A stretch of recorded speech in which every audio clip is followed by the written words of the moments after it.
Hey y'all, I'm Derek, and welcome back to 31 Days of Found Horror.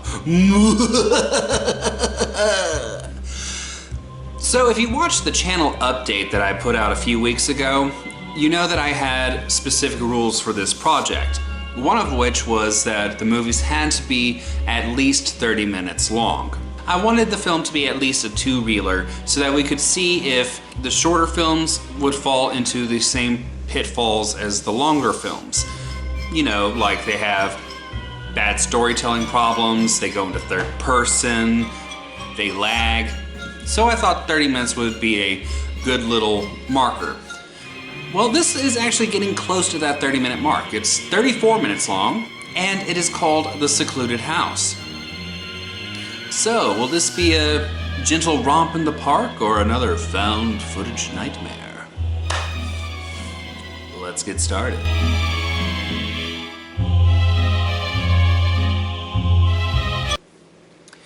Okay, I don't know if it's because the quality of the movies I've been seeing recently are really terrible, but I actually sort of enjoyed this one. Up until the ending. So at the beginning, there's a title card that says, Property of South Australia Police. So it's Australian, yeah. And that it was recorded on May 12th, 2012. Okay. It starts off with two guys at home discussing how they want to find a haunted house to go investigate.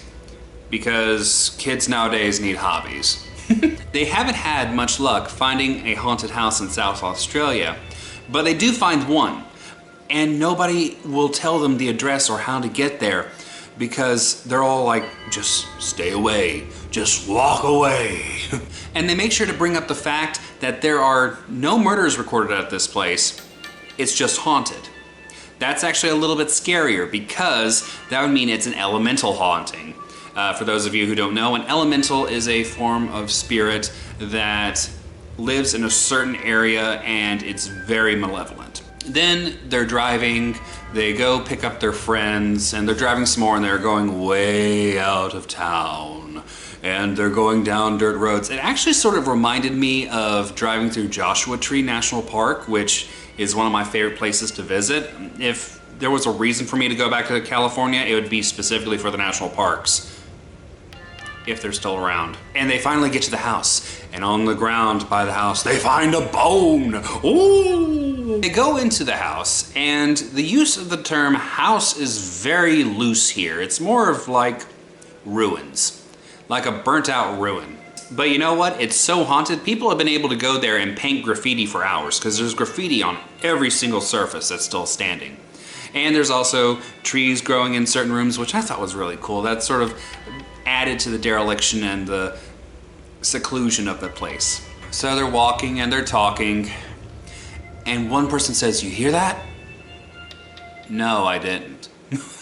I honestly didn't. I actually rewound the film to see if I heard it. I didn't hear it. Like I've said before, I am a little bit hard of hearing, but I heard it twice, once really blasted up, still didn't hear anything. Sorry. And at this point I realized they came to investigate this place, but they didn't bring anything. They brought flashlights, because of course they're doing it at night.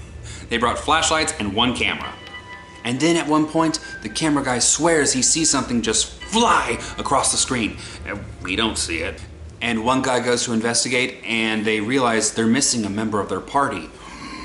Just so that we can keep the numbers straight, there's 4 guys in this party and they've just lost 1, okay? They go off looking for their friend, and one of the guys thinks he hears them over in the distance, so he goes running. And so we're down to 2. So the last 2 are now trying to find the other 2. And they stumble across a shed. And they go into the shed. That's a wise decision. So at this point, the light on the camera is going out.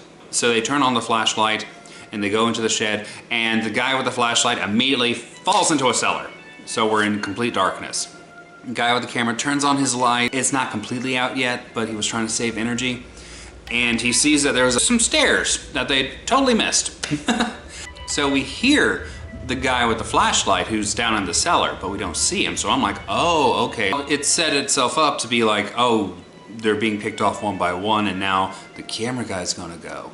Well, that's not what happens. He goes down into the cellar, he finds the guy who had the flashlight, helps him up, and then The door to the cellar slams shut, and they're in the dark. Ooh, they turn on the light, and the camera guy looks at the guy with the flashlight, and a hand appears on the flashlight guy's shoulder. So they're freaking out, and they vault up the stairs, into the shed, out of the shed, into the field.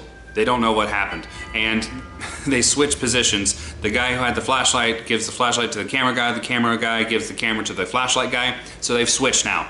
So camera guy is flashlight guy now, flashlight guy is camera guy. This is getting kind of confusing, but I honestly could not catch their names. So they're standing in the field, and this is just a technical thing. We see a cut, but it doesn't lead anywhere. It doesn't lead to action or anything like that. And so they're going through the house again, and they're getting really freaked out.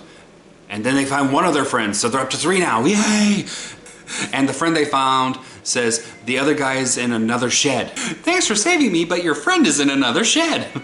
Apparently there's 2 sheds on the property, so they go to the other shed, they look around, and it's a creepy looking shed, but then they hear a scream from the house. So they go back to the house. They see their final friend, and he ain't doing so well. He's getting all contorted, you know, traditional exorcism stuff, and then something just throws him at them.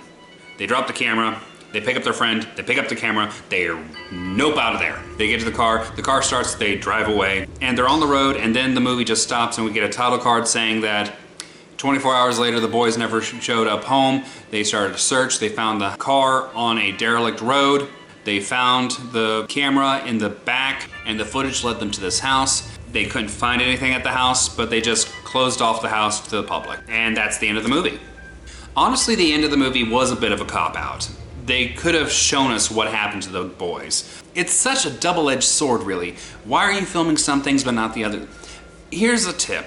Film the things that make the story complete. But all in all, it was not that bad. It had good pacing, it had some effective jump scares. Yeah, I was actually quite pleased with this. Considering the level of entertainment I've had over this month, this was actually not that bad. I would probably recommend seeing it once. So have you seen this movie? If you have, leave me a note down below. Tell me what you thought about it. And of course, if you haven't seen the movie, it will be linked in the description. So that's it for this episode of 31 Days of Found Horror. Thanks for stopping by. Thanks for tuning in. And come back tomorrow for another found footage nightmare.